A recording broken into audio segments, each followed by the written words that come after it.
Hello everyone, welcome to our YouTube channel maths magnet with Arijit sir. তো friends, আজকে আমি প্রতিদিনের মতন আজকে একটা ডেসক্রিপটিভ ম্যাথামেটিক্সের অঙ্ক নিয়ে হাজির হয়েছি।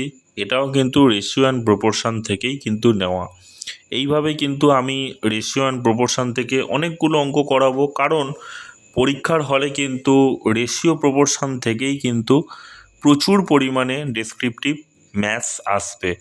দেখো, রেশিও প্রপোর্শনের মধ্যে কিন্তু অনেক কিছু ইনক্লুড করা যায়। যেমন রেশিও প্রপোর্শনের অঙ্ক রয়েছে, মিক্সচার অ্যান্ড অ্যালিগেশনের অঙ্ক রয়েছে, profit loss, percentage, partnership business, অনেক কিছু অঙ্ককে কিন্তু ইনক্লুড করা যায়। তাই রেশিও অ্যান্ড প্রপোর্শনের অঙ্ক কিন্তু খুবই ইম্পর্টেন্ট।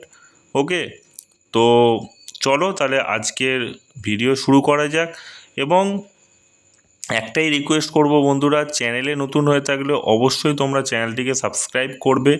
এর ফলে যখনই আমি কোনো ভিডিও আপলোড করব তার নোটিফিকেশান তোমরা অটোমেটিক্যালি পেয়ে যাবে। তো ফ্রেন্ডস, দেখো যে অঙ্কটা আমি তোমাদের সামনে নিয়ে এসেছি, the incomes of X and Y are in the ratio 4:3। মানে এক্স এবং ওয়াই এর যে আয় সেটা হচ্ছে কত না 4:3। ঠিক আছে, মানে 4:3 অনুপাতে কিন্তু তারা ইনকাম করে। And their expenditures are in the ratio 12:7। মানে তারা যে ব্যয় করে, মানে এক্স এবং ওয়াইয়ের হচ্ছে ব্যয় 12:7। ঠিক আছে, if each of them saves ₹3200, মানে 3200 টাকা যদি ইনকাম করে, ঠিক আছে, তাহলে এক্সের ইনকাম কত? ঠিক আছে, দেখো এখানে আমি ধরে নিলাম এক্স এবং ওয়াইয়ের আয়, যেটা রেশিও বলে দিয়েছে 4:3, সেখানে এক্সের আয় ধরে নিলাম 4x টাকা এবং ওয়াইয়ের আয় ধরে নিলাম 3x টাকা। ঠিক আছে, এবং তোমরা প্রত্যেকেই জানো আয় কি না, আয় ইকুয়ালস টু ব্যয় প্লাস সঞ্চয়।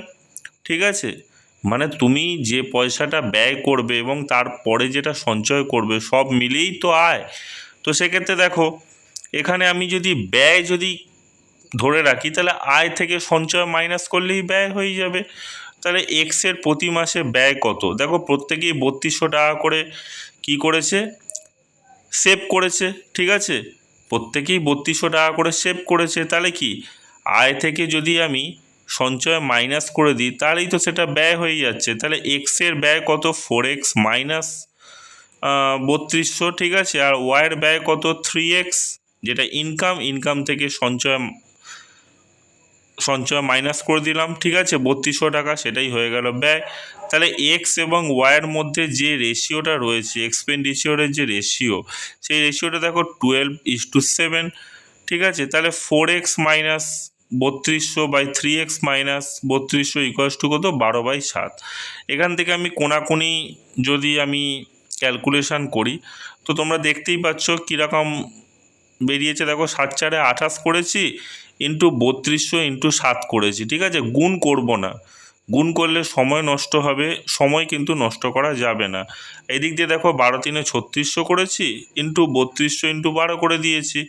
ঠিক আছে, এইবারে এদিক ওদিক করে আমি 8x পেয়ে গেছি, ওখান থেকে কমন নিয়ে আমি কি পেয়ে গেছি? 3200 ইন্টু 5 পেয়ে গেছি। তাহলে এক্সের ভ্যালু কত হয়ে গেল? 2000 টাকা। তাহলে তুমি দেখো এক্সের ইনকাম কত? 4x বলেছে, তাহলে হয়ে যাবে 8000 টাকা। ঠিক আছে, এবার যদি বলতো ওয়াইয়ের ইনকাম কত, বলতেই পারতো, তাহলে 3x হয়ে যেত, মানে হয়ে যেত 6000 টাকা। তো ফ্রেন্ডস, এই ছিল আজকের অঙ্ক। আশা করি তোমাদের ভিডিওটা খুব ভালো লেগেছে। অবশ্যই তোমরা চ্যানেলটিকে সাবস্ক্রাইব করবে এবং ভালো লাগলে ভিডিওটা বন্ধুদের মাঝে শেয়ার করতে ভুলবে না।